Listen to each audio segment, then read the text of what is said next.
My name's Evan. I'm 31, and if you'd asked me 5 years ago, I would have told you my family was solid, supportive, the kind of people you trust without hesitation. Now, I wouldn't even trust them with my spare house key. It's funny in a way, not half funny, more like, how did it come to this? Kind of funny. Growing up, I didn't think I was the invisible child. My brother Jason and I shared bunk beds, hand-me-down toys, and Sunday pancake mornings. Everything felt equal, until it didn't. See, Jason's the kind of guy who can charm a room before he even speaks. Teachers loved him, neighbors adored him. He once convinced a bakery to give us free cookies just by complimenting the window display. Me? I had to earn every inch of respect. And somehow, it still wasn't enough. I run a tech company now, not some flashy Silicon Valley beast, just a lean, profitable setup that pays my bills and funds 2 modest properties. I worked my ass off for this, started with nothing. Literally. No seed money, no silent investors, just late nights, black coffee, and stubborn faith. But Jason, he's a professional dreamer. 1 month, he's launching an AI app. The next, he's opening a vegan cafe with immersive vibes. Last year, he said he wanted to build an eco-conscious sneaker line. Each idea sounded cool, until the bills hit. Then it was everyone else's fault. The market, bad luck, someone who stole his concept. And yet, my parents never stopped writing him blank checks. It all started to shift for me the day I asked for help. I remember sitting at the kitchen table, laptop open, spreadsheets ready, pitch polished. I wasn't there to beg. I was offering a plan, a structured, well-researched investment opportunity, $60 K tops. I even typed up a contract. Dad didn't even look at it. He sipped his coffee, barely lifted his eyes, and said, "Too risky, son. That's not the kind of thing we can support." And that was it. No follow-up questions, no tell me more. Just silence. And then the clink of his mug on the table like punctuation to the end of that dream. That would have stung less if it wasn't for what happened 6 months later. Jason pulled up in a brand new BMW not leased. Bought. My jaw probably hit the driveway. I asked Dad where the money came from. Maybe Jason had gotten funding, won a grant, landed a miracle. But Dad shrugged like it was nothing. We refinanced the house. Let me say that again. They mortgaged their house, their fully paid off house, to buy my brother a car. And not just any car. A car worth more than what I'd asked for to start my business. They mortgaged their home for style. Apparently, Jason needed it to make the right impression for his real estate venture. What venture? A website and a half-finished brochure from what I saw. I didn't blow up. I just smiled. Quiet, cold. The kind of smile you give when the final piece of the puzzle clicks, and it's a picture you never wanted to see. I should have known then. I should have let go. But I didn't. Because stupidly, I thought maybe they just didn't understand what I was doing. Maybe they were scared of tech. Maybe if I could just show them how serious I was. I funded my startup on my own, drained my savings, took side gigs, ate way too much instant ramen. But it worked. 2 years later, I had clients, revenue, growth. At 29, I bought my first house. 6 months later, I bought a second and rented it out. And not once did I get a call saying, "We're proud of you." No, the calls I got were all about Jason. His cafe failed. Could I talk to him? His clothing line folded. Could I help him network? His crypto startup crashed. Could I send him some leads? I always said no, but each no chipped away at something inside me. Still, I didn't expect what came next. Last summer, my parents called me over for dinner. Mom made her special honey glazed chicken, the one she only pulled out on holidays or big occasions. The vibe felt off, like someone rehearsing bad news behind a smile. Halfway through the meal, my dad cleared his throat. "Evan, we need to talk about your properties." My gut dropped. I put down my fork. What about them? Jason was starting another business. Something in real estate. Apparently, he needed a professional address to impress investors. And wouldn't it be great? Such a family thing to do. If I let him borrow one of my houses, no lease, no contract, just trust. I stared at them, silent. Mom tried to smooth it over, just for a year, maybe 2, until he's stable. I looked at Jason, waiting for him to say something. A joke, a thank you, a single ounce of humility. Nothing. I stood up. No, I said. The room went quiet. My dad's face darkened. You're being selfish. Selfish? I laughed. It wasn't a kind laugh. You mean like mortgaging your house for a car while telling me $60K was too risky? His voice turned cold. You've always had a problem with your brother's success. That was the moment I realized they weren't clueless. They were complicit. They didn't believe in me not because they couldn't see my value. They didn't believe in me because they never wanted to. They didn't believe in me because they never wanted to. That realization didn't hit me like a truck, it slipped in quietly, like a draft through a window you didn't know was open. The rest of that night felt like background noise. I don't remember dessert. I don't remember saying goodbye. I just remember the walk to my car and the way my chest felt tight, like I had been holding my breath for years and just then started to exhale. I didn't talk to them for 2 months after that. Not out of spite. I just didn't have the energy to keep pretending we were okay. In that time, I poured everything into my business. We landed a few new contracts, hired 2 more people, and finally moved into a proper office space. Nothing fancy, just enough to feel like we'd made it out of the garage phase. One night, while unpacking a stack of monitors, I got a text from Jason. No hi, just, can we talk? I stared at the screen for a while. Curiosity won. I said sure and told him to meet me at a small cafe near my apartment. When he showed up, he looked different. Not in a he's changed kind of way, just tired, thinner, still dressed well, but the kind of sharp that tries to distract you from the unraveling underneath. We didn't do small talk. He went straight in. Said his last venture tanked. Some influencer he partnered with bailed at the last second. Investors got cold feet. Sounded like every other excuse he'd used for the last 5 years. Then he hit me with it. I need somewhere to stay. Just for a while. I blinked. You're asking to move into one of my houses? He nodded. Just temporarily. I've already talked to Mom and Dad. They think it's a good idea. I leaned back, arms crossed. Of course they do. They're not the ones giving anything up. He didn't get defensive. That surprised me. He just sat there quiet, looking down at his coffee like it might tell him what to say next. For a second, I almost caved. Not because I believed he deserved it, but because it was familiar. Giving in, smoothing things over, keeping peace at my own expense. Then I remembered how quickly my parents shut me down when I needed support. How they didn't just say no, they dismissed me like I didn't matter. I couldn't go back to that version of myself. I'm sorry, I said, but I can't help you. He looked up, a little stunned. You've got 2 houses, I nodded, and I worked for both of them. I'm not about to hand one over because you need to appear successful again. He gave a bitter laugh. So that's it? You'd let me be homeless? I shrugged. I think you'll figure something out. You always do. I left before he could say anything else. On the walk home, I expected to feel guilty. Instead, I felt free. It was the first time I'd said no without adding 1,000 justifications. A week later, my mom called. Then my dad. Then both. At first, they tried to be kind. He's your brother. We raised you better than this. Then the guilt trip turned darker. You're selfish. You're jealous. I stopped answering. It was always the same cycle. Jason made a mess. They handed him a broom, and when he refused to sweep, they looked at me. I was tired of cleaning up after dreams that weren't mine, but I knew it wasn't over. Not with them. And I was right. 2 weeks later, I got a message from a neighbor near my parents' house. Just a photo. My parents' front yard, overgrown and quiet, and a red sticker on the door. Bank repossession. I stared at that image for a long time. Not because I was shocked, but because I knew what it meant. They'd finally hit the wall. All those loans, all those bets on Jason had caught up.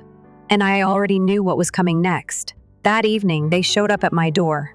No warning. Just standing there, tired, worn down, and empty. Jason behind them, avoiding eye contact. My dad looked like he'd aged 10 years.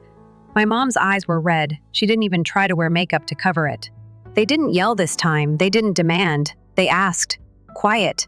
Broken. We lost the house, my mom said. Can we stay with you? I didn't answer. I stepped outside, closed the door behind me, and sat on the porch step. They followed. Jason stayed by the walkway. He still hadn't said a word. My dad cleared his throat. We didn't expect this. I raised an eyebrow. Really? He sighed. We thought Jason's plan would work. I laughed softly, shaking my head. It never has. My mom sat beside me. We were wrong. About a lot of things. And that was the first time I felt a crack in the wall I'd built between us. Not forgiveness, not healing, just a pause, a moment. I can't let you stay here, I said after a while. But I'll help you find something small, something manageable. A year. That's it. My dad didn't argue. My mom nodded. Jason finally looked up. What about me? He asked. I stared at him. What about you? He shrugged. I still want to build something. I just need one shot. I shook my head slowly. You've had more than enough shots. If you want this one, you'll earn it. He looked like he wanted to argue. But then my dad did something I never expected. He placed a hand on Jason's shoulder and said, "She's right." And in that second, I saw it maybe for the first time my father looking at Jason, not like a savior, but like a man who needed to finally grow up. I stood. You'll have the place by the end of the week. But this is the last time. After that, it's all on you. My mom reached out to hug me. I let her. It felt strange, like hugging someone from a past life. Familiar, but distant. As they walked back to their car, I stayed on the porch watching the sky shift from orange to gray. For the first time in years, I wasn't angry. I wasn't bitter. I was just done. Not with them as people, maybe, but with the role they'd written for me. I wasn't the backup plan anymore. I wasn't the fixer. I was my own person, and I had built something worth protecting. The next chapter wasn't about proving my worth. It was about living like I already knew it. The next few weeks were quiet, which honestly felt unfamiliar. I wasn't used to silence from my parents, especially not after years of being their emergency contact for every single disaster Jason created. But this time, they didn't call unless it was necessary. They moved into the apartment I found for them, a small 2-bedroom on the edge of the city, modest, but clean and safe. I covered the rent and utilities for a year, like I promised. That was the deal. Not forever, not a handout, a lifeline with an expiration date. And I made it clear from day one, after 12 months, they were on their own. No extensions, no second chances. At first, I think they believed I was bluffing. But when they realized I wasn't checking in every week, when I didn't offer to cover groceries or pop by with dinner, I think they started to understand I meant every word. I wasn't being cruel. I was just done playing the backup plan. Jason moved in with them, of course. He didn't really have anywhere else to go. For the first few weeks, he tried to act like it was temporary. Said he was getting back on his feet. Said he was researching ideas. I'd heard it all before, but I didn't say anything. I figured if he was going to crash, it wouldn't be on my dime this time. My only rule was that I wouldn't fund failure. If he wanted to chase dreams again, he'd have to use his own money. Or finally get a job. He didn't take that well. We hadn't spoken since the day they moved in. But I still heard things through mutual acquaintances, old school friends, neighbors, even a cousin who worked near their new apartment. Jason wasn't working. He was complaining that the apartment was small, that I was cold, that I owed him more because I had extra. Funny how extra to some people is just the result of hard work and sacrifice. I didn't respond, not because I was angry, but because there was nothing left to explain. Some people only understand the cost of comfort when they finally have to earn it themselves. Around month 4, things shifted. My mom called not to ask for money, not to guilt trip, just to say hi. It threw me off more than I expected. She asked how work was going, told me she'd started volunteering at a local thrift store. I didn't know what to say. It was the first real conversation we'd had in years, and for once, it wasn't about Jason. I asked if he was working. She paused, said he was looking. I didn't push. By month 6, Dad reached out too. Just a text. Hope you're doing all right. Short, unexpected. Not warm, but not hostile either. I stared at that text longer than I cared to admit. I didn't reply right away. I needed to think about how much of me was still willing to care. Because deep down, no matter how many times they failed me, some part of me still wanted to believe we could fix things. Not perfectly. Not like before, but maybe something better, more honest. I saw them again a few weeks later. I brought over a bag of groceries. Nothing fancy, just things I knew they used to love. My mom looked like she was holding back tears the moment she opened the door. The apartment was tidy, cozy even. No signs of luxury, but it didn't feel sad either. Just real. Jason was in the living room, headphones on, tapping away at something on his laptop. He didn't look up when I walked in. I didn't force a greeting. I didn't need it. My dad sat on the small couch and gave me a nod. I sat across from him, quietly. For a while, nobody said anything, just the sound of distant traffic and the hum of the fridge. Finally, my dad spoke. I was wrong. Just like that. No build-up, no excuses. I thought I was helping him. I thought I was giving him a shot. But maybe I was just afraid of watching him fail. I looked at him carefully. He did fail, repeatedly. And you covered it up every time, he nodded. I know, I didn't want to believe he couldn't make it. I guess I thought if we just helped one more time, maybe he'd turn it around. But that wasn't help. That was denial. I didn't say anything at first. I wanted to see if this was real, or just another pitch for sympathy. But when he kept speaking, I realized this was something different. When you were younger, he continued, I didn't understand your path. Tech, coding, startups, it all sounded unstable. I thought security came from shiny titles, not from silent work. That was my failure, not yours. My mom sat beside him, her hand on his knee, quiet. Then she added softly, We're sorry, truly, for overlooking you, for expecting you to carry everyone else's burden. You deserved better from us. That was the moment the anger I'd been carrying started to break. Not completely, not all at once, but enough. Enough to exhale. I didn't forgive them entirely, not because I didn't want to, but because I wasn't ready. Forgiveness isn't a moment, it's a process. But I appreciated the honesty. I appreciated the effort. I stayed a while longer. We talked. Nothing deep, just memories. Laughter from old stories. It felt unfamiliar and familiar all at once. Like stepping into a childhood home that had been remodeled. Same foundation, different walls. When I left that night, I didn't feel heavy. For the first time in years, I felt like maybe I could visit again without dreading it. Jason didn't say goodbye, didn't even look up. And that told me everything I needed to know. He wasn't changing. Not yet. Maybe not ever. But that wasn't my problem anymore. I'd helped. I'd held the door open. If he wanted to walk through, that was on him. If not, I wasn't going to pull him anymore. That was the hardest lesson I'd learned through all of this. You can love people. You can want the best for them. But you can't live their lives for them. You can't save someone who won't climb. I still checked in on my parents now and then. Quietly. Respectfully. But I made it clear, 1 year, and that's it. The clock was ticking. And for the first time, they didn't argue. They just nodded. They understood. As for me, I went back to my life. My business kept growing. I hired more staff. I signed a lease for a bigger space. Things felt stable, peaceful, and that peace wasn't loud.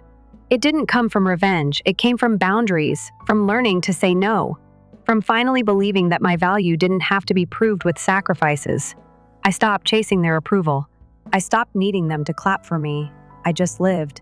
And honestly, that was more powerful than any apology they could have given. By month 9, something changed, not in me, but in them. My parents were quieter, more thoughtful, like they'd started to absorb what life without endless bailouts felt like. They weren't calling me for little things anymore. They were handling their own bills, cooking their own meals, living within their limits. It was almost strange to witness. I stopped by one Saturday to drop off some paperwork and check on a water heater issue I'd heard about. When I arrived, the apartment smelled like lemon and ginger tea, a scent I hadn't smelled since childhood. My mom used to make it when someone in the house had a cold. It brought back a memory so vivid I had to stand by the door for a second and collect myself. She came out from the kitchen with a faint smile, like she already knew what I was thinking. My dad was fixing something in the corner, squinting at a shelf that refused to stay level. There was no tension, no unspoken guilt hanging in the air. Just people trying, existing, getting by. Jason, though, was still Jason. He barely said hello. Still unemployed, still posting half-baked business ideas online, hoping one would go viral or catch the attention of someone rich and gullible. I didn't say anything. I didn't offer advice. I'd finally learned that no amount of logic could penetrate someone determined to stay deluded. My dad, once the man who defended Jason with fire, was quieter around him now. Not cold, not cruel, just distant. I saw it in the way he didn't ask Jason about his day anymore. I heard it in the silence when Jason brought up some vague plan about partnering with a luxury watch brand. My mom didn't defend him either. She just listened, then changed the subject. Maybe they were finally tired. Maybe they were finally done enabling. Or maybe life had simply taught them what I never could. Some lessons have to hurt to stick. By the 10th month, my parents told me they were looking for work again. Nothing full-time, just part-time gigs to stay afloat when the year ended. My mom was helping at a community center a few days a week. My dad was doing odd jobs through a handyman app, fixing leaky sinks and installing curtain rods. There was no shame in their voices when they told me. If anything, I think they were proud. And I was proud too, not because they were working, but because they were finally standing on their own legs. For once, they weren't leaning on me. I hadn't realized how much pressure that had put on me over the years until it was finally gone. Jason, meanwhile, was spiraling again. I heard from a mutual friend that he'd tried starting a podcast, but only managed 3 episodes before giving up. Then he started selling digital business coaching to people online, despite never successfully running anything himself. I tried not to care, I really did, but it was hard to watch. Harder still knowing that any minute he could blow up again and take everyone down with him. I hoped my parents wouldn't let that happen. I hoped they'd learned. The 11th month came faster than I expected. I got a call from my mom asking if I had time to talk. We met at a small park near their apartment. It was cloudy, with that kind of wind that makes everything feel like autumn even when it's spring. She was already sitting on a bench when I arrived, bundled in a sweater that looked older than I was. She got straight to it. Your father and I have been saving. We'll be fine next month. We've looked at cheaper places, and I think we found one. It's not much, but it'll do. I sat beside her, surprised. You don't want to renew the lease here? She shook her head. It's your apartment. You gave it to us for a year, and that was more than we ever deserved. We're not asking for more. I studied her face, and for the first time in a long time, I didn't see fear. I saw peace, maybe even dignity, and something inside me loosened. I nodded slowly. Okay, I'll help you with the move if you need it, she smiled. Thank you, Evan. Then she hesitated. Your brother, he hasn't found work. He says he's trying, but I held up a hand gently. I can't be his backup plan. She nodded again. I know, I wanted to be honest with you. He's not in a good place. I looked out at the pond across the park, watched a duck glide through the water like nothing in the world was complicated. He's had a lot of chances, I said. I hope he figures it out. But he's got to do that on his own. We sat there for a while, saying nothing more. Sometimes silence is the only language that makes sense. A few weeks later, I got a message from Jason. A long one.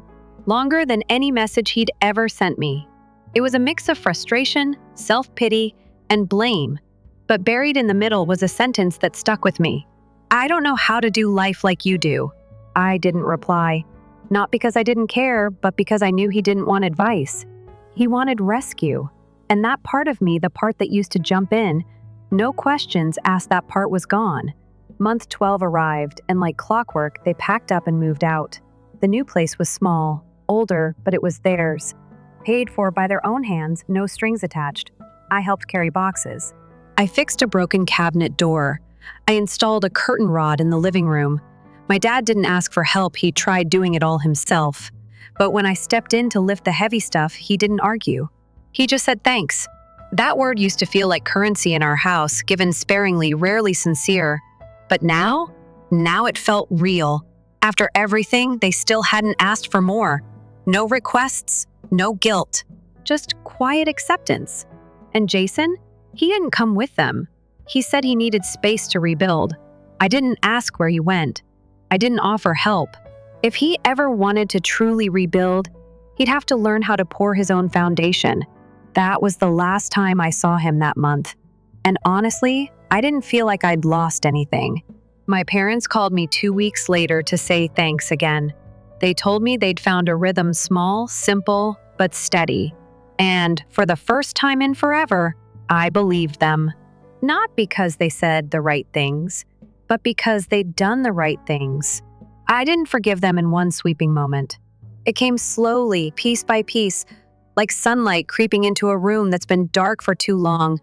I didn't need them to be perfect. I just needed them to be honest. And maybe, just maybe, they finally were. A month after my parents moved into their new place, I drove past the apartment they had left behind. The windows were dark, the blinds already removed, and the mailbox had been taped shut with a note that simply read vacant. It struck me in that moment how temporary everything can feel, even the things you once swore would last forever. I wasn't driving past for nostalgia. I had a meeting nearby and took a detour without thinking. Still, seeing it empty stirred something quiet in me. Not sadness, not guilt. Just a slow, steady recognition that this chapter was truly over. My parents were on their own now, and strangely, they were doing okay. My mom called occasionally just to chat, asking about my business or what I'd been cooking lately. She didn't ask for anything, she just wanted to talk. My dad sent the occasional photo of a shelf he'd fixed or a lawn he'd mowed, like little trophies of self-sufficiency. Each message was simple but meant more than I could explain. They weren't trying to prove anything to me. They were just trying, period. And that effort, for once, felt real. Jason, on the other hand, had gone quiet. I hadn't seen him since the move. Hadn't heard from him since that long message he sent, part confession, part plea, part deflection. He disappeared from the usual places too. No social media updates. No new projects. It was like he'd gone underground. I told myself not to care, but that's easier said than done. No matter how many times someone disappoints you, it's hard to shut off that instinct to check in. I didn't reach out, but I did ask around. A friend from college who still lived downtown mentioned seeing him at a co-working space, hunched over a laptop, headphones in, ignoring the world. He looked tired, they said. Not dramatic. Not destroyed. Just tired. And somehow that was worse, because tired meant he knew, deep down, that none of it was working. That maybe, for the first time, he'd run out of people to blame. A few days later, I got a letter in the mail. Not a text, not an email. A real letter, written in pen on lined paper, folded in thirds. It was from Jason. The handwriting was messier than I remembered. The lines slightly crooked, like he'd written it late at night or on a moving train. The first line said, "I'm not asking for money." That alone made me sit down. The letter wasn't long, maybe 4 paragraphs, but each word felt like it cost him something to write. He said he was sorry, not just for failing, but for dragging everyone down with him. He said he envied me not because of what I had, but because I'd built something real, something that lasted. He said he spent years thinking confidence was enough, that charm could replace follow through. But now he was just someone sitting in a cheap apartment, surrounded by empty notebooks and unpaid bills. He didn't ask to meet, didn't ask for help. He just said he needed to say it, and that maybe one day, if I ever wanted to talk, he'd be ready to listen. I folded the letter and stared at it for a long time. Part of me felt like I'd waited years to hear those words. Another part wasn't sure if I believed them, but I didn't throw it away. I tucked it in my desk drawer where I keep things I'm not ready to deal with yet. Life kept moving. My company grew. I traveled more, met new people, built a life that felt steady and full. But one thing had shifted permanently. I no longer lived with the weight of old disappointments. They were still there, still part of the story, but they didn't control me anymore. I stopped hoping to rewrite the past. Instead, I focused on living the kind of future I didn't need anyone else to approve of. I visited my parents a few weeks later. Their new place was small but bright. There were potted plants on the balcony, mismatched mugs on the counter, and laughter that didn't sound forced. My mom made tea. My dad offered to show me a shed he'd built out back. I said yes. Not because I cared about the shed, but because I cared that he wanted to share it. The conversation turned to Jason eventually. My mom said she hadn't heard from him in over a week. My dad said he was probably figuring things out in his own way. No panic, no guilt tripping, just quiet concern. I nodded and didn't say much. I wasn't ready to re-enter that part of the story just yet. That night, I sat in my car outside their apartment for a long time. Something about their laughter still echoing in my ears. Something about the way they'd stopped asking for things and started living with what they had. It made me feel lighter. I realized I didn't need an apology every time I saw them. I didn't need them to revisit every mistake. What I needed was already happening. They were living like people who'd learned something, and I was living like someone who no longer needed to prove he was worth the effort. A few days later, I took the letter out of my drawer again. I read it twice. Then I wrote back. Just one line, Thanks for being honest. I hope you keep going. I didn't sign it. I didn't ask for a response. I just dropped it in the mailbox and walked away. That was the end of it for now. No dramatic reconciliation, no sudden family reunion, just a small moment of release, a quiet step toward peace. And honestly, that felt more powerful than anything else I could have done. People always say family is forever, but what they don't tell you is that forever isn't about never leaving. It's about whether you're willing to return after everything's fallen apart, and if you do, what you're willing to rebuild. My parents were trying to rebuild. Jason, maybe he would too, or maybe not. Either way, I wasn't holding the pieces anymore. I had my own life to build. And finally, I wasn't building it around anyone else's collapse. A few months after I sent the letter back to Jason, I found myself in a strange new place, emotionally not angry, not detached, just still, like the noise had finally quieted. Life had returned to something that felt like mine again, and not something shaped by expectations or obligations. My business was stable, my team growing, and I was finally doing more than just surviving, I was living. I'd wake up without that old heaviness in my chest, the one that always came from carrying what didn't belong to me. There was something peaceful about simplicity. I no longer measured my days by how many fires I put out, or how many apologies I never received. I measured them by the quiet, by mornings when I could sip coffee in my own kitchen, windows open, sunlight spilling in, and not have a single call I was avoiding. That might not sound revolutionary, but for someone who spent most of his life trapped in emotional debt, it felt like freedom. My parents still lived in the little place they moved into, and they made it work. I visited once a month, sometimes more if I had time. They never asked for more. Sometimes we just sat together and talked about nothing important. My dad would share a story from a job he did that week. My mom would tell me about a neighbor who bakes too much banana bread and insists on giving some away. It was never deep, but it was genuine. I used to think healing had to be dramatic, that it came with tears, long speeches, and movie scene moments. But the truth is, healing is quiet. It's showing up again and again without bringing the past to the table every single time. It's laughing over something stupid and not needing to dig through old wounds to prove progress. That was what they gave me now, consistency without conditions. And it was enough. As for Jason, I didn't hear much for a long time. Then one afternoon, I walked out of my office and saw someone standing across the street. He was thinner, hair longer, posture unsure. It took me a second to recognize him. It was Jason. He didn't walk over, just lifted a hand in a cautious wave, like he wasn't sure if he had the right to cross. I nodded once, didn't smile, didn't scowl, just acknowledged him. He stood there for another moment, then turned and walked away. He didn't come in.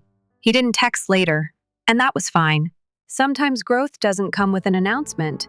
Sometimes the effort is just standing on the edge and choosing not to demand entry. That moment, small as it was, meant something. He was still trying in his own way. Maybe we'd talk again someday, maybe we wouldn't. Either way, I was at peace with it. About a year after everything settled, I was invited to speak at a tech conference. They wanted a founder who'd built a company from scratch. No outside investors, no trust fund, just grit. I almost declined. Public speaking wasn't really my thing, but something about it felt important. Not because I wanted recognition, but because I wanted to tell the truth. The truth about what it costs to believe in yourself when no one else does. The truth about building something solid while the people closest to you keep handing bricks to someone else. When I stepped onto that stage, I looked out at a sea of strangers who didn't know my family, didn't know my story, and for the first time, I spoke about the journey without bitterness. I talked about rejection, about patience, about learning when to let go and when to fight harder. I told them that sometimes the people who love you just don't see you not because they don't care, but because they're stuck inside a version of you that doesn't exist anymore. And your job isn't to make them see. Your job is to keep building anyway. The applause was nice, sure, but it wasn't the reason I felt proud. What mattered was that I didn't need to prove anything anymore. I'd already proved it to myself. That night after the conference, I drove past my old house, the one my parents had mortgaged, the one they almost lost. It had new owners now. The lights were on. A couple of kids' bikes leaned against the front steps. It looked lived in, cared for, and that made me smile. That house had been a symbol of disappointment for a long time, but now it wasn't mine to carry. It belonged to someone else, and I was okay with that. We can't always reclaim what was taken from us, but we can choose what we carry forward. I've thought a lot about family since then, what it means, what it doesn't. I used to think it was about loyalty, about blood, about obligation. But now I think it's simpler than that. Family is who shows up when there's nothing left to gain. It's who apologizes without needing to win. Who changes not to impress you, but because they've finally learned how to see themselves clearly. My parents flawed, slow to change, sometimes stubborn finally showed up. They saw what they missed, even if it took them years. That doesn't erase what happened, but it softens it. Jason, I don't know. Maybe he'll make it. Maybe he won't. But I know one thing for sure. I won't be the one fixing it for him. And that doesn't make me cruel. It makes me whole. People used to tell me I was the strong one, the responsible one, the one who always kept it together.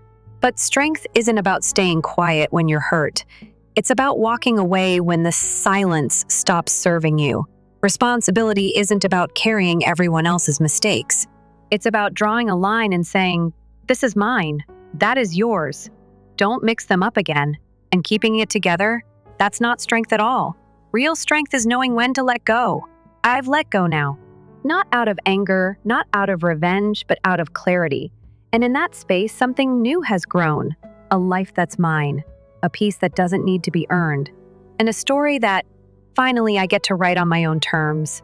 So if you're where I was, ignored, overburdened, quietly drowning while someone else soaks up the praise, just know this. You don't have to wait for permission to change the story. You don't need anyone to clap for your growth before you choose to rise. You're not selfish for choosing peace. You're not cruel for choosing distance. You're not wrong for saying, "This time, I choose me." Because when I did, that's when everything else finally started to make sense. Story 2, Jordan is my name. I'm 28 years old, unmarried, and I suppose you could say that I've always been the family's odd man out. Because I never truly fit the mold, not because I did anything wrong. My relatives anticipated. Unlike my cousin Rachel, I did not attend medical school. In contrast to my older brother Nathan, I did not join the family company. I didn't even remain in the city. I went off to establish a peaceful life for myself. I write for a living, travel occasionally, and generally keep to myself. I no longer had high expectations of them. Not after being the last thing on everyone's mind for years. I'll be honest though, my name was printed in gold on cream-colored paper when the invitation arrived in the mail. I felt a stirring inside. Nathan was throwing a party to commemorate his engagement to Ashley, his girlfriend, for a short while.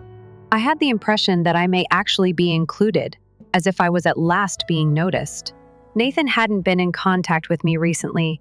We occasionally exchanged brief texts, such as "Happy birthday" or "How's work?" However, nothing profound. It had been more than a year since we had a meaningful talk. I thus recognized that it was a true invitation rather than merely a group text or a passing reference when I opened the envelope and saw the tasteful lettering. Perhaps, I thought, things were changing. Perhaps he was trying to connect. The engagement celebration was scheduled for a Saturday night at a posh winery around 30 minutes outside of the city. I didn't want to confess how much time I spent. Choose what to dress in. Something tasteful but understated. I wore pants, a white shirt, and a dark blue jacket. Tidy. Easy. The first even purchased a present. At the shop, it was wrapped. A kitchen registry item. One of the nice Dutch ovens they chose. I wanted it to be considerate, but it was pricey. I wanted to be present and helpful. The sun was sinking when I pulled into the gravel parking lot, bathing the vines in a warm golden hue. For a second, it was like a movie. I saw entering, watching Nathan's face light up, and perhaps him embracing me and exclaiming, "You came! We're so happy you're here," Ashley would remark with a smile. And I might, just might, sit at a table and once more feel like a member of a family. Instead, my aunt leaned in and gripped her glass as soon as I walked through the door. She spoke in a quiet, sweet voice. "Only out of sympathy did he invite you." With a hint of Chardonnay in her breath, she muttered, "You know, they had to," Ashley added. "It would be too evident otherwise." I went cold. The wrapped item was still in both of my hands. "What?"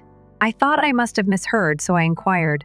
She cocked her head and looked at me as if I were a stray puppy that had wandered into the wrong yard. You know how it is, she shrugged. As though everyone knew this. Nothing is personal. We just didn't anticipate that you would do that. Hit me more forcefully than I anticipated. I glanced beyond her and into the main area, where there were round tables with clean linens, floral arrangements, and golden lights strung over them. They were all seated already. Glasses toasting, clinking, laughing. Each plate has its name cards neatly arranged in front of it. I gently glanced at each table as I passed by. There was no sign of my name. I took 2 walks around the perimeter. No card, no seat. Nobody raised their heads. Nobody greeted me, not even Nathan. Holding the wrapped gift like a comfort blanket, I stood clumsily beside the bar for a minute. I must have appeared foolish. Or worse, as when someone shows up at a wedding to which they were not invited. I could feel this weird mixture of disappointment and humiliation surging up like a wave as my chest constricted. I had warned myself not to hope too much. I convinced myself that I was only being courteous and that it didn't matter. However, it was more significant than I wanted to acknowledge. Without saying anything, I turned around and left. I didn't even put down the present.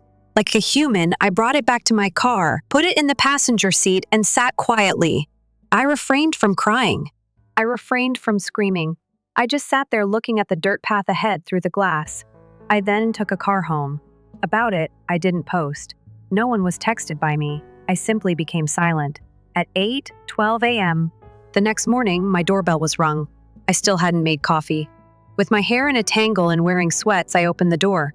And there he was, my brother Nathan, in the suit from yesterday, without the tie. He appeared to have not slept. You didn't need to create a fuss, he stated bluntly, as if I would set the room on fire. I blinked. A scene. You rushed out. People took notice. I had one harsh, humorless chuckle. Nathan. I was not given a seat. Nobody even greeted me. His body moved uneasily. You had the option to stay. Where did you find a chair? I'm not sure. Twisted. Was I not intended to be there? I inquired. Did you not prepare for me? He took a while to respond. Look, he said. Okay, Ashley took care of the seats. I advised her to keep it brief. I was invited out of sympathy since I didn't believe you would make a big deal out of it. Silently, I said. Aunt Linda stated as much. He rubbed his face and sighed. She talks too much. That was not what she was supposed to say. I took a step back from the door, feeling suddenly exhausted. Jordan, you ought to leave. Really, no. I won't apologize for embarrassing you if this is the appropriate time to do so. He appeared injured, as if he hadn't anticipated that. As if I somehow betrayed him rather than the other way around. We don't talk much because of this, he muttered. No, I said, sounding more icy than I meant to. You only remember so we don't communicate. When you want to feel good about inviting your siblings so that no one can claim you didn't, I'm here to help. He didn't answer. He just looked at me for a while before turning and leaving, taking a few steps back to his car as he drove away. The engagement presents were still wrapped and unopened on the kitchen table when I turned to look at it. I was at a loss for what to do with it. Give it away, give it back, drop it off at his door. I remembered that moment. Not just Aunt Linda's whisper or the absence of a name card, but Nathan's shocked expression when I didn't comply, when I refused to accept my position as the sibling who was forgotten. Even without a seat, I was thankful to be close to the table. I wasn't finished yet, though. By no means. Because even though I didn't know them and wasn't a member of the family, I had something that they had all conveniently forgotten about, but would soon need. They were going to remember my name, let's say, if a card was present or not. I was totally silent for a few days, didn't answer texts, didn't open social media, just disconnected. It wasn't out of spite. It was survival. I needed space to think, to feel, to let this thing fade so I could breathe again without tasting bitterness. But underneath the silence, I was thinking, remembering. See what most of my family didn't know? Because they never cared enough to ask, was that for the past 3 years? I've been helping out behind the scenes with something pretty important to all of them. My grandfather's trust. Before he passed, Grandpa Thomas made me one of the trustees on his estate. Silently. He didn't make a show of it. Didn't announce it at a family dinner or send out a formal notice. He just pulled me aside one day, the last time I visited him at his old house in Vermont, and said, "You've got a good head and a quiet heart, Jordan. I want you to help make sure the money doesn't ruin the family." At the time, I didn't understand what he meant. I thought he was just rambling about taxes and accounts. But then the paperwork came, the lawyers, the meetings. I learned the ropes, learned that the trust had very clear clauses, very specific stipulations, and most importantly, learned that a large portion of the funds weren't just handed out blindly. They were conditional. Things like education, support, mortgage subsidies, even business loans. Those required approval from the trustees, me, and a firm out of Boston, Nathan's entire business. In fact, his entrepreneur consulting agency that he liked to brag about it. Every family event had received a sizable loan from that trust 2 years ago. He didn't know I had anything to do with it. Grandpa had asked me not to say. I said it would be better that way. Now, however, I was starting to think that promise had run its course. A week after the party, I got an email from the firm. A new disbursement request had come in from Nathan, a sizable one. He wanted additional funds to expand operations, including leasing a second office space and hiring a part-time assistant. His request was wordy, filled with business jargon and vague projections. But the part that stuck out, he needed the funds fast. Within 2 weeks, or a deal he was chasing would fall through. Normally, I would have passed it along without question, approved it, let the money flow. But now I clicked reply and asked for a meeting. We met at a small cafe downtown, neutral ground. I chose the place on purpose. It was quiet, public, and not far from his office. Nathan arrived late, still wearing his tailored suit, but his energy was off. He looked tense, checking his watch, tapping the table. "Thanks for meeting," he said quickly, sitting across from me. "I assume this is about the request." I nodded, taking a sip of coffee. "It is." He leaned forward. "So can we move forward? I know the firm usually drags their feet, but this one's time sensitive." I studied him for a moment. "You didn't know I was a trustee, did you?" His eyebrows pulled together. "What?" "I've been one of the trustees on Grandpa's estate since he departed. I've seen every request, every report, every loan." He went silent. His face grew pale, then flushed. "Seriously? Seriously." He sighed noticeably, attempting to rebalance. "All right, that's surprising, but great. Look, you've seen the figures. It's an excellent investment." I reclined in my seat. "It may be, but here's the deal, Nathan. These money aren't guaranteed. They are founded on the principles that Grandpa delineated. Unity within the family, accountability, openness. Come on," he said to Jordan. A hint of irritation. "Avoid taking things personally. It's business. However, you personalized it." At that gathering, I answered in a firm voice. "Given how you behaved toward me, how your fiancé managed the seating chart or lack thereof, and the fact that you were unable to meet my gaze that evening," he parted his lips in self-defense. "However," I interrupted him, "then you attempt to guilt me by coming to my house and accusing me of making a scene." "No, I didn't cause any trouble. I left in silence." However, I could have lowered Nathan's tone and had him lean forward once more. "What the heck? Is this retaliation?" "No," I responded coolly. "This is responsibility."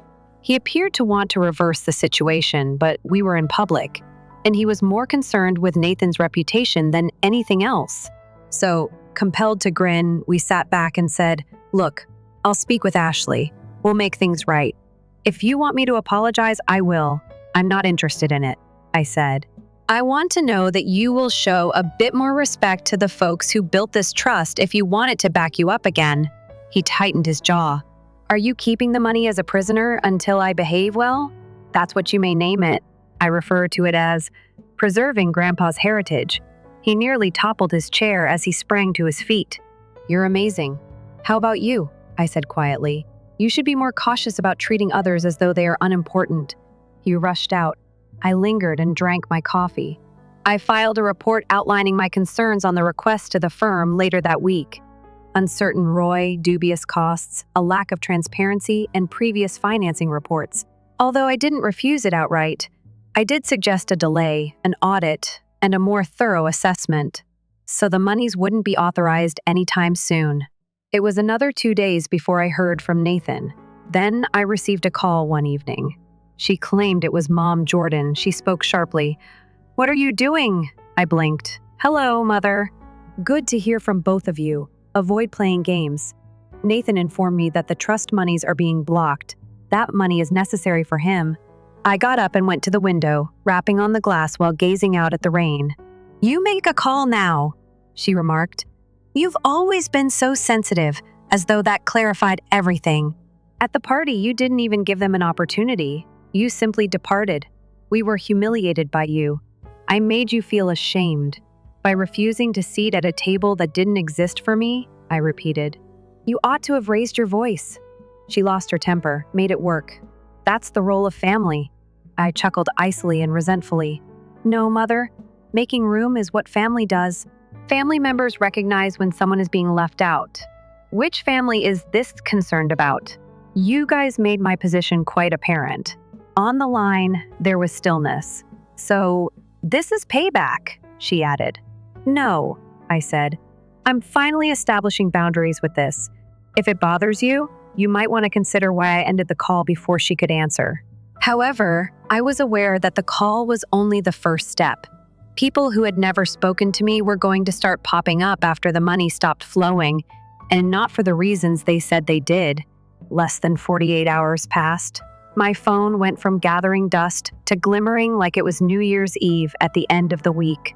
Missed phone calls, voicemails, and initially courteous texts. "Jordan, are you free to speak?" Then progressed to guilt trips that were passive-aggressive. Nathan was the first, followed by Mom once again, then Aunt Linda. Even Cousin Rachel wanted to get coffee and catch up with me after not speaking to me for 3 years. Yes, all right, I didn't answer. Rather, I contacted the Boston business managing the trust to start a compliance check and sent them everything. I needed something official, a paper trail. Although I didn't want to cause Nathan any harm, he was going to follow the book if he was going to spend his grandfather's money, and I wasn't going to let nice language or bullying stop me from enforcing that. The trust was not a family savings account. Instead of enabling, it was designed to support. And my family had become precisely that enabling.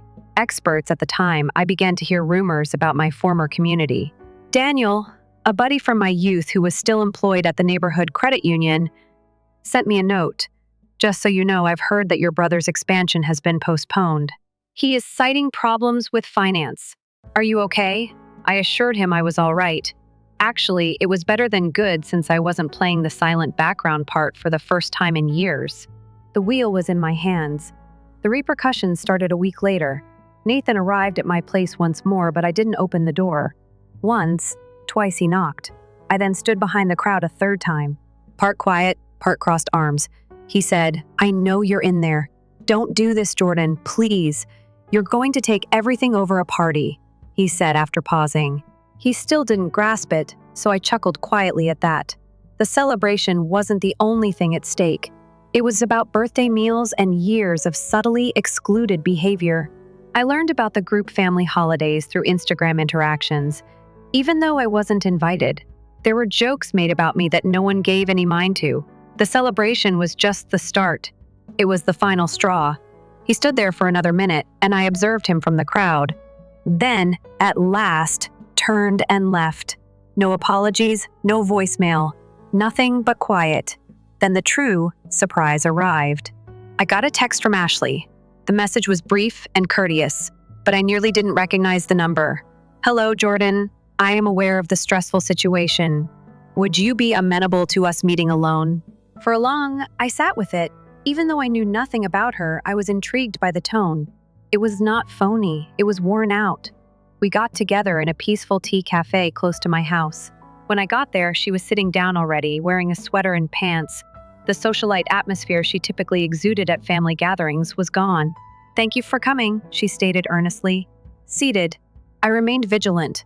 "What topic did you wish to discuss?" She let out a sigh. "I'm not here to urge for your trust or to demand money. I wanted to apologize for blinking. That was not what was expected." She glanced at her mug. "The celebration wasn't handled well by me.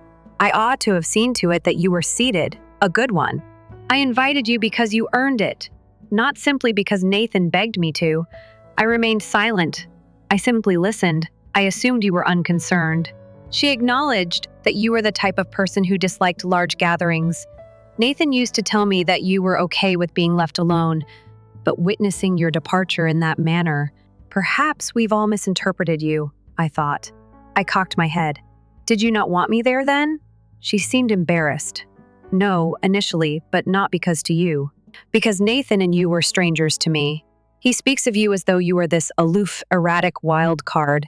He gave the impression that you would either make trouble or fail to show up. Now, I see that was unjust. I let out a slow breath. I didn't start a fight. I simply walked out. I understand, she answered quietly. It was more painful than if you had. I was surprised by it. She went on. People began to ask inquiries when you left in silence. How come you didn't stay? Why wasn't a seat available? Why wasn't a picture of you and Nathan included? Even some of our pals caught my parents' attention. It didn't look good.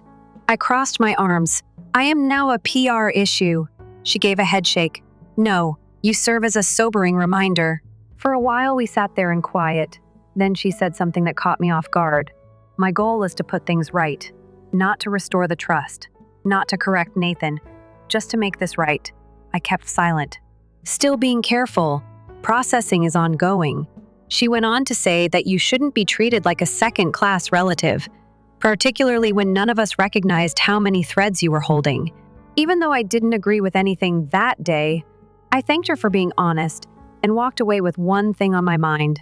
Perhaps I didn't need to be fixed after all. Nathan phoned again the next day. I responded this time. He said, "Hey," in a voice that was just exhausted, not irate or arrogant. "Hello." A lengthy pause ensued. "Ashley then claimed to have spoken with you." "She did," he murmured. "I'm not very good at this. I am aware of my numerous mistakes." I didn't answer. I've had a lot on my mind. He continued by talking about how we've all treated you, even myself. I always thought you didn't want to be involved and that you were good enough on your own. I thus didn't press, invite, or second-guess myself. I responded, "That's convenient. It's easier to assume that someone doesn't want to be included than to acknowledge that you've excluded them." He didn't say anything. On the other end, I heard him exhale. "You're correct." Then another pause. "I'm not requesting that you authorize the money. No more. All I want to do is speak clearly. Get lunch, perhaps. Me and you alone. There is no pressure." He wasn't coming to demand or defend for the first time, so I didn't respond immediately. He had just arrived. And that could have been the beginning. However, I wasn't going to fully drop my defenses. Not quite yet, because I was left standing on the fringe of his celebration, as if I were invisible, by this same brother. It was only after the money stopped that the same brother recognized how important I was. The true question now was whether he was interested in me or only in what I could provide. I had a move in mind for the following move. I didn't immediately accept lunch. I meant it when I promised Nathan that I would give it some thought. Because this is the problem. Words are simple. We made a couple mistakes and apologized. All of a sudden, everyone believes that everything is clear. However, I wasn't searching for cleanliness. I was searching for something genuine. It requires time. Real does something. So I waited. A few days went by. Next, a week. No frantic voicemails. No follow-up calls. It seemed strangely quiet. Perhaps Nathan has given up, I thought, regarded my silence as a rejection. Then I received a letter one morning. Nor a text, nor an email. A real letter written by hand. 3 pages. Nathan sent it. I read it twice while enjoying my coffee at my kitchen table. It wasn't flawless. There were moments when it seemed like he was still defending himself, still attempting to explain the years of seclusion and silence. Beneath all of it, though, was something real. He talked to me about how he felt pressured to take up his father's responsibilities in the family company, and how his mother relied on him and embraced the notion that he was the trustworthy and decent son. How he had despised me for being able to leave all of it while he remained and followed the rules. He composed. It was simpler to tell myself, "You didn't care," than to acknowledge that I did. I saw someone who was courageous enough to live according to their own terms when I looked at you, and rather than taking advice from you, I passed judgment on you. I didn't know how to be anything other than the insider, so I made you the outsider. That bit stayed with me. "I understand if you never want to speak to me again," he said at the end of the letter. "But Even if it's slow and difficult, I'm here if there's a tiny part of you that wants to rebuild something. At the final 2 words, I gazed. I'm present. It was a beginning, but it wasn't a complete solution. I accepted lunch then. A little cafe we frequented as children is where we first met. He deliberately chose it. When I got there, I could tell he was already there, drinking black coffee and appearing anxious. It was a strange moment of complete circle. The scent of bacon and pancakes filled the air as we sat across from him in that vintage vinyl booth, and it seemed like no time had gone other than the time we spent talking. It has nothing to do with trust. It has nothing to do with the party. Not even the letter. Not immediately. We discussed foolish topics. For example, the diner's jukebox was still there, which was strange.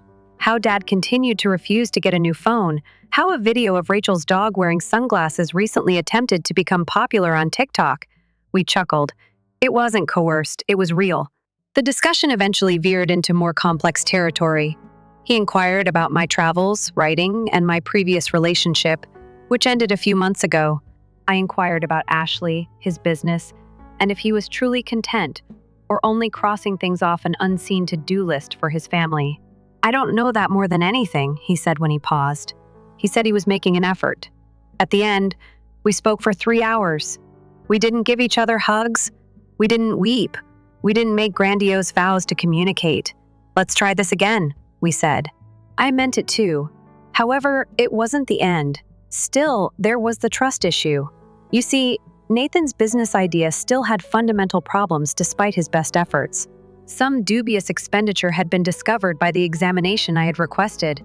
It was messy, unprofessional, and, to be honest, not the type of thing that Grandpa would have approved of, but nothing criminal. A few days later, I received a call from the business. What are you interested in doing? I knew I didn't want to block him when they asked. I had no desire for vengeance. Accountability was what I want. I then gave Nathan a call, informed him of the auditor's findings, and gave him 2 choices. The funding would be rejected until he revised the plan with complete openness and supporting documents. I anticipated that he would disagree and become defensive. Fair, he said instead. Before continuing, he said, "Will you help me fix it?" Part 1 hadn't anticipated that. We went over everything throughout the course of the following few weeks. Gatherings. Makes calls. Spreadsheets. I demonstrated to him how suggestions were assessed by the trust board, how to phrase things, and what not to say. At first, it was awkward, but gradually, things began to change. Once more, we were more than simply brothers. We worked together as teammates. Word spread. Mom naturally found out. She remained silent at first. However, she unexpectedly texted me one Sunday afternoon. "Tonight's dinner? No emoji, no explanation. Tonight is just dinner." After a solid 10 minutes of staring at it, I responded, "Why?" "Because I have to apologize to you," she said. "I didn't go. Not that evening." However, as I mentioned before, real takes time, so I also didn't block her. After a while, Ashley and Nathan sent out fresh invites to their wedding. The same place, same couple, but a very different strategy. My name wasn't only mentioned this time. It was first printed on the inside envelope's family list. Tucked inside was a handwritten message from Ashley. "If you could come, we would be honored. Your name is on a seat there, literally." And I went, the wedding was stunning, elegant, and considerate. And Aunt Linda was the first to meet me when I got there. However, she appeared embarrassed this time. "Jordan," she murmured, smiling tightly. "I'm very happy you could attend." I returned the smile. "You didn't think I would turn up, did you?" She reddened her cheeks. "Of course we hoped so. This time I'm seated. Correct?" I inquired. I located my table and walked past her. The third table near the dance floor. On a heavy white card, my name was inscribed in a sophisticated style, adjacent to it. It read on a little place card, "We appreciate you holding us responsible." When things come full circle, it's funny, how did it begin as an insult? It had become more than being welcomed out of sympathy. I was no longer the outsider or the neglected sibling. However, I also didn't need to be the focus of attention. All I had to do was be seen. And I was at last because I decided to stop apologizing for living in the shadows of people who never gave me light. to stop allowing guilt to control my boundaries, to speak up, to leave when I had to, and to return when I was ready, not because I caused a scene. Because sometimes the seat that no one saved for you ends up being the one that everyone remembers. And sometimes the quietest exits have the largest effect.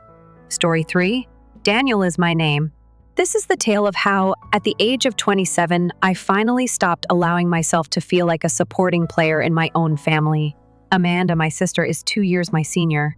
We were never very close as kids. She was the one who got straight, had the ideal boyfriend who is now her husband, and was always the golden kid. She never failed to remind everyone of how helpful she was in planning her parents' retirement or birthday celebrations. Me? It was me who was silent. I was private. I worked on my own.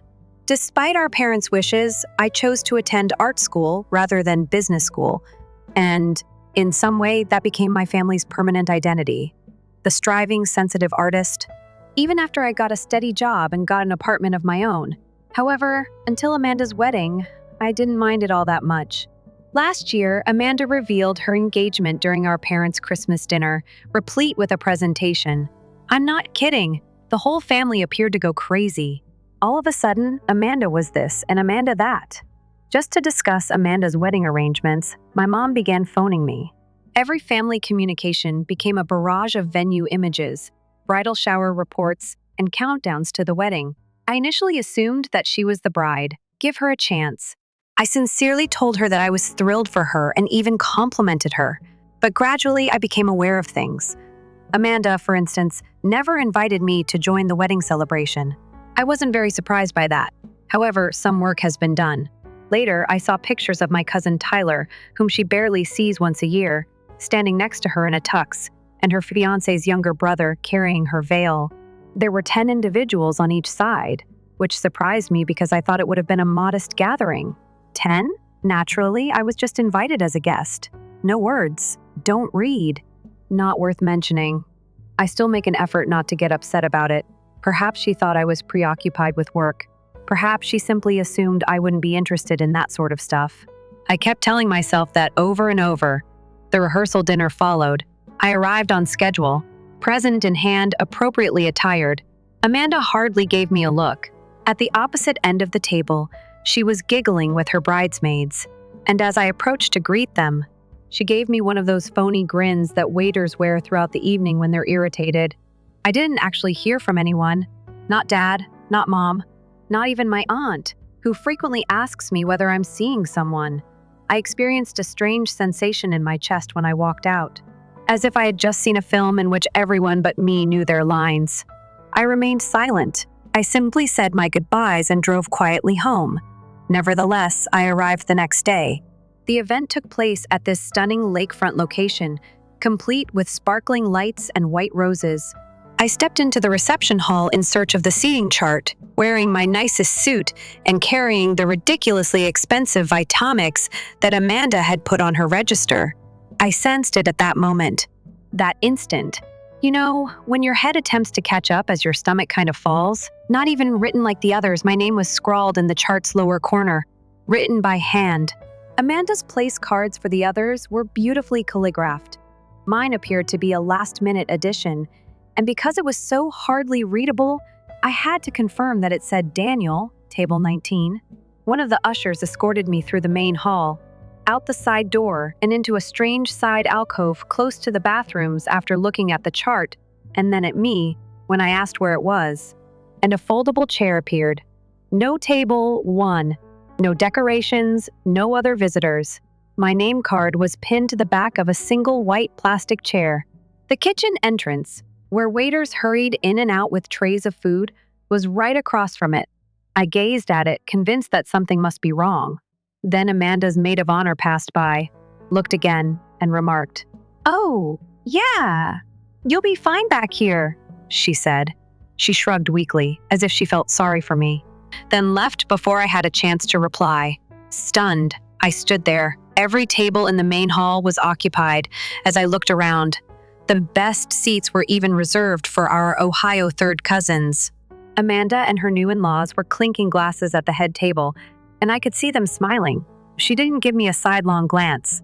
Being instructed to sit this one out while Amanda entertained guests in the living room made me feel like a 10-year-old once more.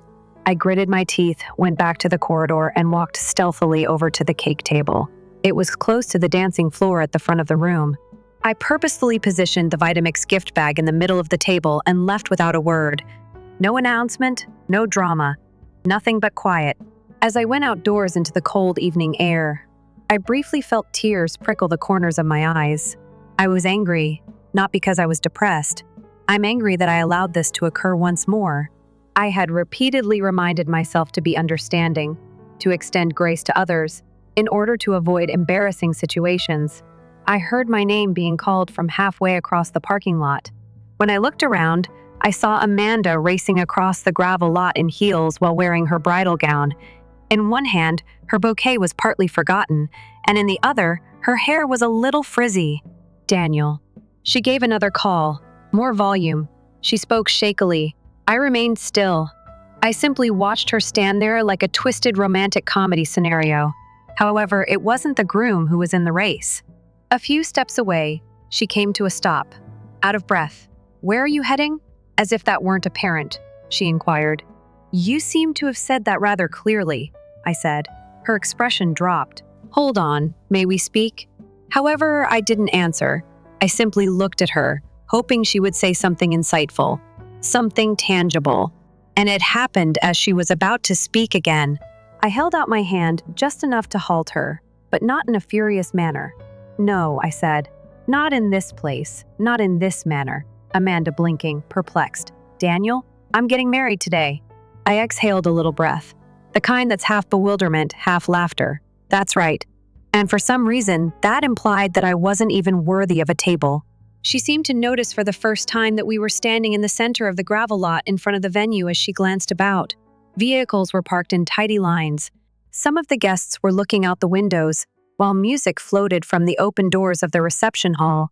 She whispered that it wasn't supposed to be that way. Our space ran out. I gave a head shake. "Amanda, I counted 10 persons at each of the 20 tables. Nevertheless, you managed to make room for everyone else, even those you haven't seen in 5 years. A foldable chair beside the bathrooms, however, was acquired by your own brother." Not glancing at me, she struggled with her bouquet. "It isn't what you believe." I arched an eyebrow. "All right, then tell me what it is." A lengthy pause ensued. She didn't respond. I learned all I needed to know from that stillness. She had no justification.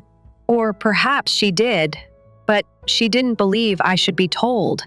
At that moment, something inside of me exploded, not in an obnoxious manner, in a silent, permanent one, similar to a door behind you clicking shut.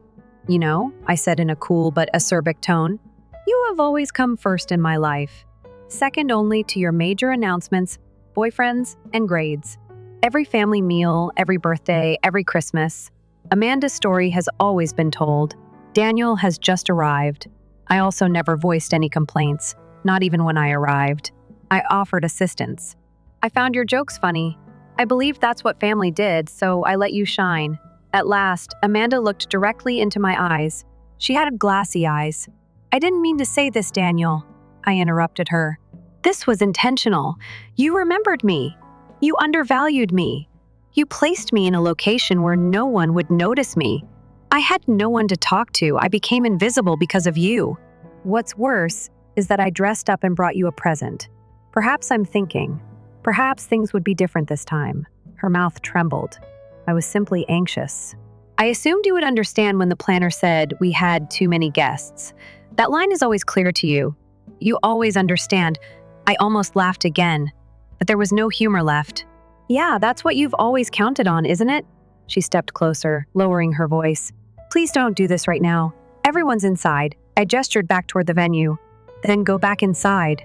Get back to your perfect wedding. Cut the cake. Toss the bouquet. Pretend everything is picture perfect. I didn't mean to hurt you." "I know," I said, and that's what made it worse. Her shoulders sank. "What do you want me to do, Daniel? You want me to apologize in front of everyone? You want me to move someone and give you a better seat? All right, I'll do it." "No," I interrupted. "What I want is for you to actually value me when there's nothing in it for you. Not out of guilt, not because someone's watching, just because I'm your brother." and clearly that's asking too much. She opened her mouth again, but I didn't wait. I turned and walked away.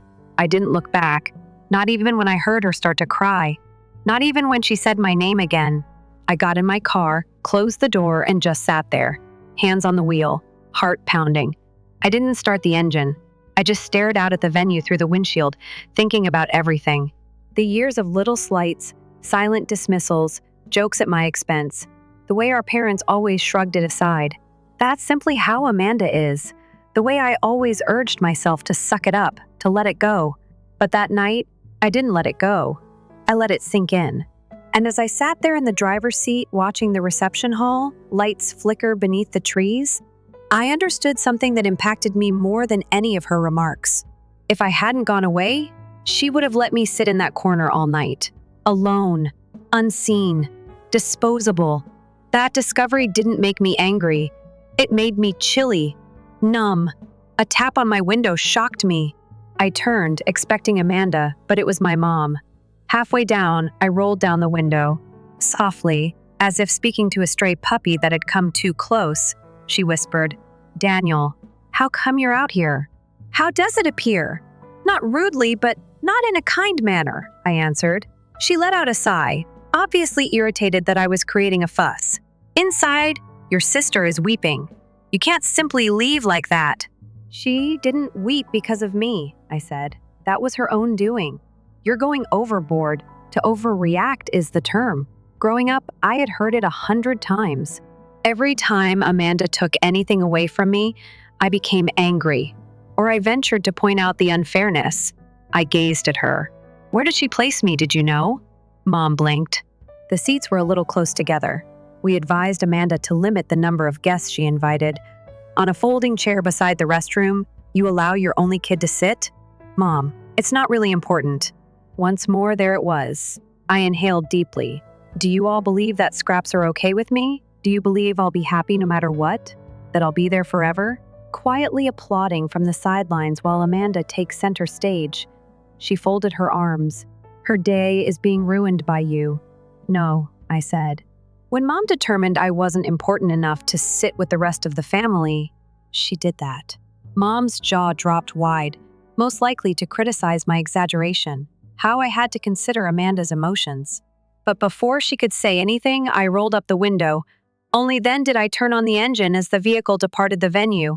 Through the rearview mirror, I caught a glimpse of Amanda standing just outside the entryway, still crying and wearing her dress. But I didn't feel bad for the first time in years. I was liberated. I didn't immediately return home. That night, I drove for hours. No specific destination in mind, only me. I feel a peculiar mixture of emotions churning inside me as the engine hums. Relief, grief, anger, and something more that I hadn't experienced in a while. Clarity. I had been telling myself to preserve the peace for so long, to be the rational, the understanding one, the person who avoids causing controversy. But I was miles away from the venue that night, sitting in my car. I came to see that if peace only exists at your expense, it isn't real. It was unexpected to see that my phone had 27 missed calls when I eventually arrived home at approximately 2 a.m, including 12 from Amanda, 7 from my mother, and 3 from my father. Usually, he left the rest of the emotional things to his mother. My cousin Riley had 2 of them, and Aunt Linda even had 1. I neglected to listen to the voicemails. The texts were not answered by me. I threw my phone on the counter like a piece of garbage after turning it off. Like you, I knew nothing. Like a rock, I slept. My flat was silent the following morning, and my phone was remained off. No speeches, no wedding pictures, and no uncomfortable small chat. Nothing but quiet. And I thought it was fantastic. I prepared a healthy breakfast for myself. I eventually turned my phone back on after taking a lengthy shower. Like a tsunami, the alerts came in. The conversation in the family group had blown up. There are messages flowing in all directions. "Amanda, where have you gone, Daniel? Everyone wants to know what went wrong. It's unbelievable that you simply departed. On my wedding day, you brought me to tears. You should apologize to your sister, Mom. People saw that you made the family feel ashamed. This has to be fixed before today's breakfast. Dad's only message: give your mom a call." Riley's message, however. I paused at that one. I witnessed the event. That was a disaster. That wasn't fair to you. I had never heard anyone in the family say anything like that to me before. It was more intense than I anticipated. I didn't answer, though. I also skipped the post-wedding luncheon. I received a follow-up email from the wedding website that morning. One of those automated messages saying, "Thank you for coming." A cheerful photo of Amanda and her husband standing under fairy lights was plainly pre-written by Amanda. I went to my email settings, hovered over the reply button, and flagged it as spam. I painted and did other things I like all day, getting coffee while strolling across the city. For once, it was quiet. I didn't have to prepare myself for a guilt trip or a sarcastic comment. I knew it wouldn't last, though. Not with my folks. The true repercussions started that night. Amanda gave a call. I took it up, she said softly. Nearly practiced. "I believe we should speak, Daniel. Do you want to chat now?" I didn't intend for it to turn out that way. I felt overpowered. The situation became unmanageable. "Amanda, you had a year to organize this. Don't make fun of me by being silent because she's overwhelmed." "You're still upset," Mom remarked. "I'm not angry. I'm done," I said. Once more, she was silent. "That's not what you mean." "Yes, I do, Amanda, because here's the problem. The chair alone didn't make me leave. The chair was the last straw, so I fled. Every holiday, every family gathering. I wanted to feel like a member of this family at every opportunity. I feel like an extra in your film because of the way you took that. You also made it very apparent last night that I'm not even an extra. I'm not even mentioned in the credits." She attempted the age-old strategy of manipulation. "What the heck? Are you simply going to ignore your family because of a chair?" "No," I responded coolly. "For years, I've been treated disrespectfully, as if I'm disposable, and nobody cares. Not you. Not your mother. Dad didn't even pause to suggest that Daniel might not be seated near the restrooms. That's the point of this," I sobbed. Now she spoke a bit more firmly. "At my wedding, you left. Everyone saw you and made decisions," I said. I did the same. I hung up before she could finish speaking. I didn't reply to the group chat that week. Every attempt at family involvement was disregarded by me. Mom texted me once again, this time in a lengthy letter about how I was ruining the family, how Amanda was feeling terrible, and how I should be the stronger one. I answered in a single sentence. "Request that Amanda give the Vitamix back." My father called me 2 days later. My dad is the type of man who only talks about broken things or dead people. I knew it wouldn't be a cordial check-in when he called. He stated plainly, "I don't know what's going on between you and your sister, but this must stop." "No, it does not. It must at last be recognized for what it is," I retorted. "What is that? Partiality, gaslighting. I've been acting like I'm okay for years, being disregarded." He sighed. "You've been sensitive all along." I chuckled. "No, I have never spoken. It's not the same thing." He failed to understand. I didn't think he would. 3 days later, the real kicker arrived. My mother shared pictures from the wedding on Facebook. Every member of the household was tagged. Everyone is grinning, bringing up the glasses, dancing. However, not a single picture included me, not even in the background. I gently browsed over them. With caution, not a single one of the more than 120 photos featured me. I felt as though I had never been there before, as if I were cut out. I realized then that this wasn't only an error. They were, and always have been, this way. Thus, I took the one action they didn't anticipate.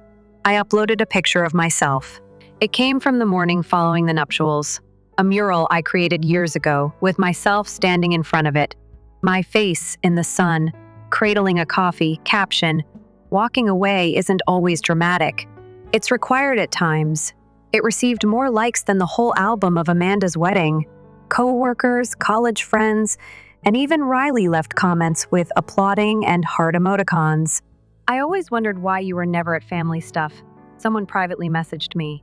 "Man, you have our admiration." Mom made a statement, but Amanda remained silent. "You're being cruel," she said. I banned her after deleting it. I began severing links on that day, not only on an emotional level, but also on a digital one. I changed my apartment's locks. I no longer went to family get-togethers. I became unavailable. The next family vacation passed without me. They made a call. They sent an SMS. Since I was no longer their background character, I didn't reply. It had been 2 months since I had been completely silent for 2 months, a growing disorder from them. Amanda continued to text at first. Just those phony, accommodative texts like, "I hope you're doing okay, nothing angry. Can we speak soon?" And sometimes, "You are missed." I didn't answer. Then followed Mom's guilt-bombing texts. "What happened to you is unknown to me. Your sister is in pain." And my own fave. "Our family is being destroyed by your absence." None of them, however, expressed regret. Not once. They weren't so much concerned about the reason I left as they were upset that I left. I learned all I needed to know from it. Without the ongoing emotional burden of attempting to fit in with a family who regarded me like an afterthought, I used that time to concentrate on my work. In fact, I started to feel liberated. A gallery exhibition was something I applied for. I was accepted. I resumed selling items. I began to live once more. Then Amanda made a grave error. It took place around the time of our family's yearly spring fling weekend in the early spring.